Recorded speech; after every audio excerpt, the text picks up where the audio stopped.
আজকের গল্প চরিত্রের পরিবর্তন। প্রত্যেক দিনের মতো আজও পৌলমীর সকালটা একই রকমভাবে মায়ের চিৎকার দিয়ে শুরু হলো।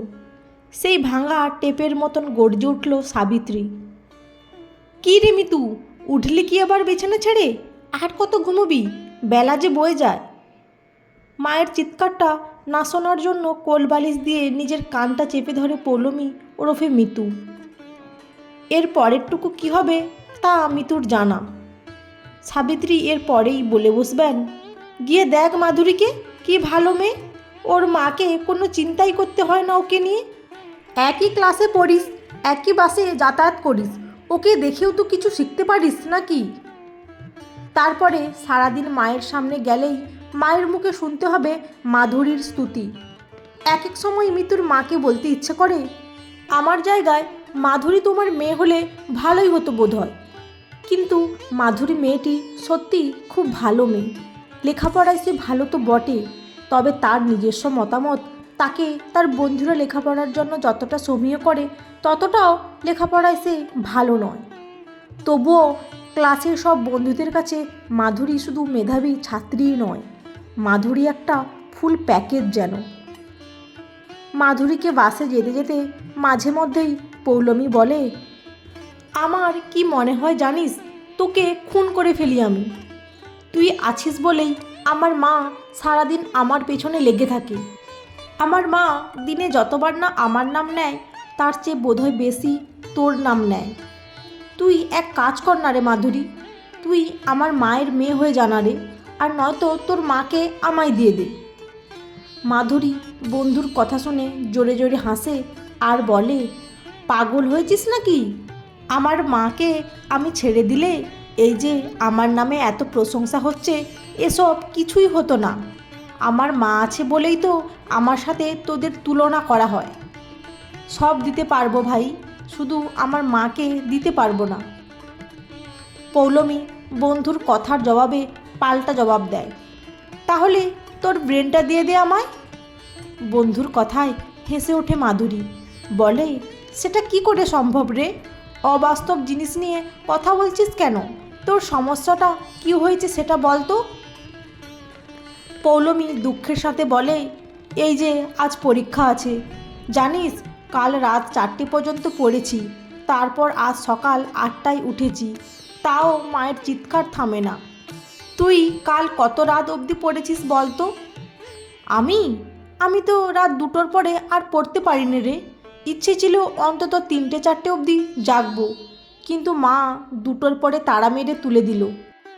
আমায় বলল এর চেয়ে বেশি রাত জাগলে নাকি শরীর খারাপ করবে আমার। তাহলে আজ অনেক সকালে উঠেছিস বল? ধুর, কি যে বলিস তুই, আজ সকাল 10টায় উঠেছি, 1 ঘন্টার মধ্যে তৈরি হয়ে স্কুলের বাস ধরার জন্য বেরিয়ে পড়েছি। পৌলমী একরাশ বিস্ময় নিয়ে বলল, বেলা 10টা? তোর মা চেঁচালো না তোর ওপরে? মাধুরী হেসে বলল, মা চেঁচাবে কি রে, মাই তো ডাকে না, আমাকে বলে ভালো করে ঘুমোতে হয় পরীক্ষার আগে, তাতে পরীক্ষা নাকি ভালো হবে। পৌলমী মুখটা বেজার করে বলল, তোর কি ভাগ্য রে, অনেক কপাল করে এমন মা পেয়েছিস তুই মাধুরী। মাধুরী বইয়ের পাতায় চোখ রেখে বলল, এটা তুই ঠিকই বলেছিস, আমার মায়ের মতন মা সবাই পায় না। আমাকে দিয়ে আমার মা যথেষ্ট পরিশ্রম করায়, তবে আমার সাথে আমার মাও পরিশ্রম করে। এত সুন্দর করে পড়ায় যে পড়াটা আর পড়া বলেই মনে হয় না আমার কাছে। আসলে বলতে পারিস পৌলমী, আমার ভালো হওয়ার পেছনে আমার মায়ের একটা বিশাল ভূমিকা আছে। পরীক্ষার শেষে হিসেব মতন মাধুরী পরীক্ষায় তুখোড় পর্যায়ে ভালো হয়। ক্লাসের সবাই বলছে এত বড় প্রতিযোগিতামূলক পরীক্ষায় যে কজন জোনাল রাউন্ডের পরীক্ষায় বসবে তাদের মধ্যে মাধুরী থাকবে সবার আগে, কারণ প্রতিটি প্রশ্নের উত্তর যথেষ্ট কনফিডেন্সের সাথে দিয়েছে সে। বাড়ি ফেরার সময় পৌলমী মাধুরীকে বলল, বাস থেকে নেমে তোর কোনো চিন্তা থাকে না বল? মানে? মাধুরী অবাক হয় বন্ধুর প্রশ্নে।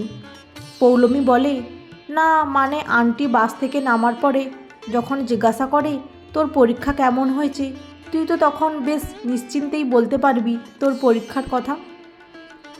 বাসের সিটে বসে ব্যাগটাকে ভালো করে কোলের মধ্যে নিয়ে মাধুরী বলল, ওহো এই কথা।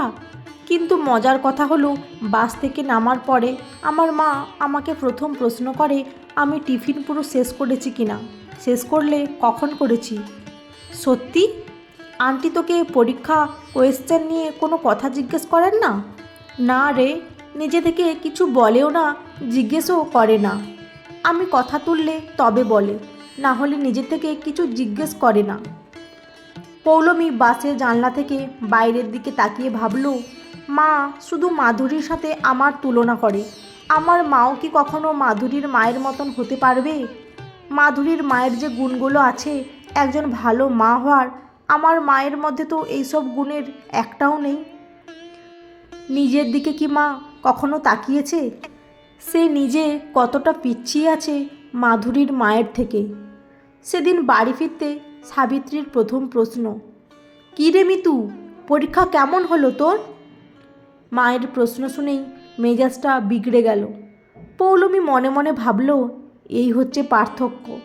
একজন মা তার মেয়ে বাস থেকে নামলে জিজ্ঞাসা করে টিফিন শেষ করেছে কিনা, আরেকজন মা জিজ্ঞাসা করছে পরীক্ষা ভালো হয়েছে কিনা। মায়ের প্রশ্নে জুতোর লেস খুলতে খুলতে পৌলমী জবাব দিল, হয়েছে মোটামুটি। মেয়ের মুখে মোটামুটি শব্দটা শুনে সাবিত্রী যেন তেলে বেগুনে জ্বলে ওঠে। চেঁচিয়েই বলে, মোটামুটি হবে না? ফাঁকি দিলে তো মোটামুটিই হয় পরীক্ষা। চেয়ে দেখ একবার মাধুরীকে, ওর নিশ্চয়ই ফাটাফাটি হয়েছে পরীক্ষা। যা, ওর পা ধোয়া জল খেয়ে আয়, তবে যদি একটু মানুষ হতে পারিস। আর মেজাজটা ধরে রাখতে পারল না পৌলমী। এই প্রথম মায়ের গলা ছাপিয়ে সে বলে উঠল, আমাকে মাধুরীর মতন বানাতে গেলে আগে তুমি ওর মায়ের পা ধোয়া জল খেয়ে এসো। তুমি সঠিক মা হলে তবেই না আমি মাধুরীর মতন ভালো মেয়ে হয়ে উঠতে পারবো। সাবিত্রী মেয়ের কাছ থেকে এমন উত্তর পাবে স্বপ্নেও ভাবেনি। একটু ভ্যাবাচাকা খেয়ে বলল, কি বললি? কি বললি তুই মিতু? আমি আমি মাধুরীর মায়ের পা ধোয়া জল খেতে যাব? মাকে এভাবে অপমান করতে তোর একটুও জিভে আটকালো না? পৌলমীও সমান তর্কে উত্তর দিল, কি করে আটকাবে মা? তোমার কাছ থেকে শুনে শুনে এমন বলতে মুখে আটকায় না আমার। তুমি বললে যদি আমার অপমানে না লাগে, তাহলে সেই একই কথা আমি বললে তোমার অপমানে লাগছে কেন, সেটাই তো বুঝতে পারছি না। তোমরা সবাই মাধুরীর রেজাল্টটাকেই দেখো, ওর ভালো হওয়ার পেছনে ওর মায়ের ভূমিকাটাকে দেখো না কোনো দিনও। মাধুরী কেন এক্সট্রা অর্ডিনারি জানো? কারণ ওর মা এক্সট্রা অর্ডিনারি, তাই। আমাকে কিছু শেখানোর আগে ওর মায়ের কাছে গিয়ে তুমি শিখে আসো মেয়েকে সব কিছু কী করে শেখাতে হয়, তারপরে এসে আমাকে শিখিও। তুমি যদি মাধুরীর মায়ের মতন হতে পারো, আমারও তবে মাধুরীর মতো হতে খুব বেশি সময় লাগবে না। মেয়ের কথায় স্তম্ভিত হয়ে যায় সাবিত্রী। এই মিতু আজ তার কাছে সত্যি অচেনা হয়ে উঠেছে। ঘরে গিয়ে সে বিছানায় শুয়ে পড়ে, তারপরেই ডুকরে কেঁদে ওঠে। ল্যাপটপে নিজের কিছু কাজ দেখছিলেন সাবিত্রীর স্বামী অনিন্দ। তিনি মা মেয়ের পুরো বার্তালাপটাই সাক্ষী ছিলেন। স্ত্রীকে কাঁদতে দেখে ল্যাপটপ থেকে উঠে এসে স্ত্রীর পাশে বসলেন। স্ত্রীর মাথায় হাত বুলিয়ে বললেন, কষ্ট হচ্ছে বলো খুব? এমন কথা শুনতে সত্যি কি কারোর ভালো লাগে? কিন্তু একটু ভেবে দেখো সাবিত্রী, যে কথা তুমি একদিন মিতুর মুখে শুনে কেঁদে দিলে, সে কথা তুমি রোজ মিতুকে শোনাও। ভেবে দেখো তোমার কথায় মিতু তাহলে কতটা কষ্ট পায়। বালিশের থেকে এবার মুখটা তুলে বসলো সাবিত্রী।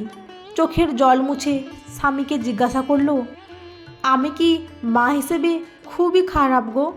মিতু তাহলে আমাকে এমনভাবে কেন বলল কথাগুলো?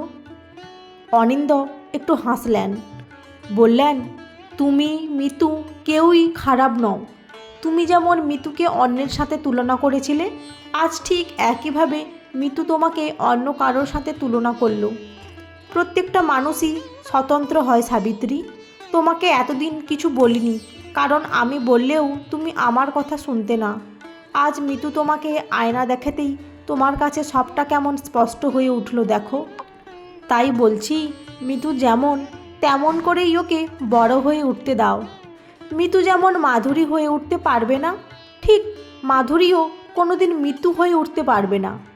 আর সত্যি বলতে কি, একে অপরের মতন হয়ে ওঠার তো কোনো দরকারই নেই। এটা মাধুরীর মা বুঝে গেছেন অনেক আগেই, কিন্তু তুমি বুঝতে পারোনি। তুমি বদলাও, দেখো মিতুও বদলে যাবে আস্তে আস্তে। সাবিত্রী বিছানা থেকে নেমে পড়ল, স্বামীকে বলল, দেখি মিতু কি খাবে, তার ব্যবস্থা করে গিয়ে। রান্নাঘরে যাবার সময় সাবিত্রী দেখল মিতুর ঘরের দরজা তখনও ভিতর থেকে বন্ধ। সত্যি মেয়েটাকে ওভাবে অপমান করা ঠিক হয়নি তার। মেয়েটা আজ তাকে তার চরিত্রের আয়নাতে মুখদর্শন করিয়ে দিল। একেই বলে বোধহয় ঈশ্বরের দেওয়া শিক্ষা। না, সত্যি মাধুরীর মায়ের কাছে অনেক কিছু শিখতে হবে তাকে, কারণ আদর্শ মা হওয়ার চেয়ে ভালো মা হওয়া যে আরও বেশি কঠিন, সেটা আজ সে তার মেয়ের কাছ থেকেই শিখে গেল। রান্নাঘরে গিয়ে মেয়ের জন্য কফি বসালো সাবিত্রী, তবে মিতুর জন্য একা নয়, 1 কাপ তার জন্য বানাচ্ছে সে। কফি খেতে খেতে আজ মেয়ের সাথে গল্প করবে, আজ স্কুলটা মিতুর কেমন কেটেছে।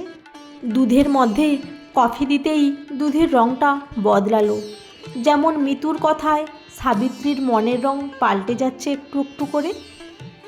বন্ধুরা, আজকের গল্পটি কেমন লাগলো? যদি ভালো লেগে থাকে অবশ্যই একটি লাইক দিয়ে চ্যানেলটি সাবস্ক্রাইব করে পাশে থাকবেন। অসংখ্য ধন্যবাদ।